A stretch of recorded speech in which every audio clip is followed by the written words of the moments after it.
queridos amigos, un saludo a todos aquellos que están viendo el video. En este momento les doy la bienvenida a tu canal favorito, Te lo enseño ya. En este video tutorial te ayudaré a solucionar el error de rec, en Garena Speed Writers, donde nos dice error de rec, inténtalo de nuevo, reinicia el juego.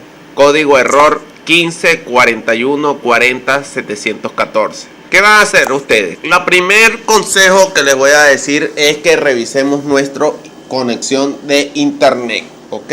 ¿De qué manera? Pues vamos a ir a Google, lo abrimos y vemos para ver si es que tenemos internet o no tenemos internet. Al asegurarnos de ello, yo les voy a decir lo siguiente. Los ajustes. De allí vamos a aplicaciones. Vamos a ir por la letra S, ya que esto se encuentra ordenado alfabéticamente, ¿ok? Y haremos lo siguiente. Ustedes van a decir, pero es que tú no tienes el juego instalado. No, yo lo he instalado, por eso yo le estoy dando estas posibles soluciones, ya que a mí me funcionó cuando yo lo tenía instalado en mi teléfono celular.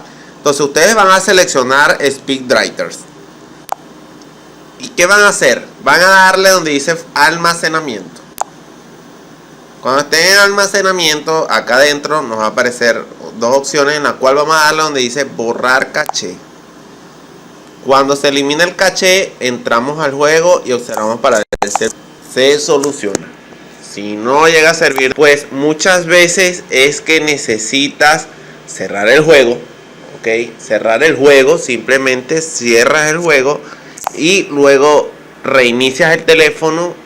Esperas 5 a 10 minutos para que carguen todas las aplicaciones y de allí vuelves a entrar al Garena Speed Writers. Muchas veces de esta manera se soluciona este error.